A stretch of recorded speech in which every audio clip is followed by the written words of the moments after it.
আলোচনা করব কোরবানির ইতিহাস।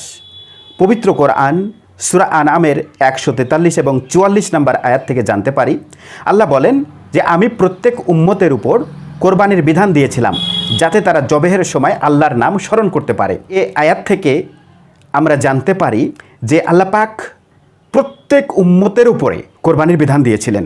কোরবানির ইতিহাসের গোড়াপত্তন হয় হাবিল ও কাবিলের কোরবানির মধ্য দিয়ে। আমরা জানি যে হজরত আদম আলাইহিস সালামের দুই পুত্র হাবিল এবং কাবিল, তারা আল্লাহর নির্দেশে কোরবানি দিয়েছিলেন। হাবিলের কোরবানি কবুল হয়েছিল, কাবিলের কোরবানি কবুল হয়নি। কথা পবিত্র কোরআন সূরা মায়েদা আয়াত নম্বর 27 বিস্তারিত আলোচনা করা আছে।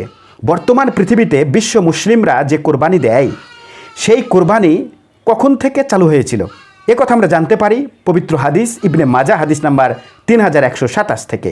কারণ ইব্রাহিম আলাইহিস সালাম পুত্র ইসমাইল আলাইহিস সালামকে যখন কোরবানি করতে উদ্যত হলেন, সেই কোরবানিকে স্মরণ করার উদ্দেশ্যে বিশ্ব মুসলিমরা এ কোরবানি করে থাকেন আল্লাহর হুকুমে।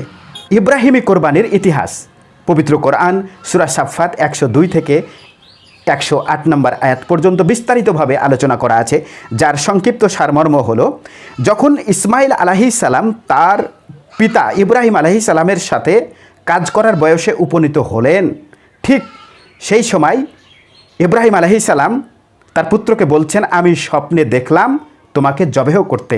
পরপর 3 রাত্রি এ স্বপ্ন দেখার পরে যখন তার পুত্রকে বললেন, তখন ইসমাইল আলাইহিস সালাম বললেন, আপনি স্বপ্নে যা দেখেছেন সেটা বাস্তবায়িত করুন। তারপরে যখন হজরত ইব্রাহিম আলাইহিস সালাম তার পুত্রকে কোরবানি করার জন্য প্রস্তুতি গ্রহণ করলেন, ঠিক সে সময় আল্লাহ পাক একটি দুম্বা দিয়ে দিলেন এবং দুম্বা কোরবানি হলো। আসলে আল্লাহ পাক এখানে ইব্রাহিম আলাইহিস সালামকে পরীক্ষা করতে চেয়েছিলেন, তার আল্লাহর প্রতি বিশ্বাস ধৈর্য কেমন রয়েছে। তারা এ পরীক্ষায় উত্তীর্ণ হয়েছেন। সুবহানাল্লাহ, এরকম ত্যাগী, এরকম ধৈর্যশীল, পরীক্ষায় উত্তীর্ণ পরিবার আর পৃথিবীতে দ্বিতীয় আছে বলে মনে হয় না। তাই আল্লাহ পাক হজরত ইব্রাহিম এবং ইসমাইলের এই কোরবানিকে স্মরণ করার জন্য বিশ্ব মুসলিমের অর্থাৎ উম্মতি মুহাম্মাদির ওপরে এ বিধান জারি করেছেন, যেটা বর্তমান পৃথিবীতে প্রতিটা সামর্থ্যবান মুসলমান এ কোরবানি দিয়ে থাকেন। এখন অনেকে প্রশ্ন করতে পারেন যে হজরত ইব্রাহিম আলাইহিস সালাম স্বপ্নে দেখলেন আর নিজের পুত্রকে কোরবানি করতে রেডি হয়ে গেলেন। হ্যাঁ, কারণ আমরা হাদিস থেকে জানতে পারি নবীরা যখন ঘুমায় তখন তাদের চর্মচক্ষু মুদিত হলেও অন্তচক্ষু খোলা থাকে। নবীদের স্বপ্ন ওহী, নবীদের স্বপ্ন কখনো মিথ্যা হতে পারে না।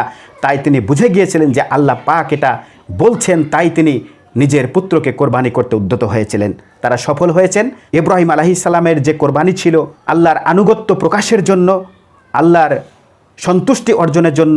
অতএব আসুন আমরা সেই ইব্রাহিমী কোরবানি করি, যাতে কোরবানি করার মধ্য দিয়ে আল্লাহর আনুগত্য প্রকাশ করতে পারি, আল্লাহর সন্তুষ্টি অর্জন করতে পারি। তাই আমরা এই কোরবানি করব।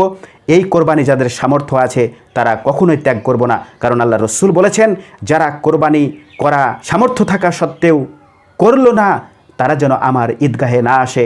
আল্লাহ পাক আমাদের কোরবানি কবুল করুন, আমিন।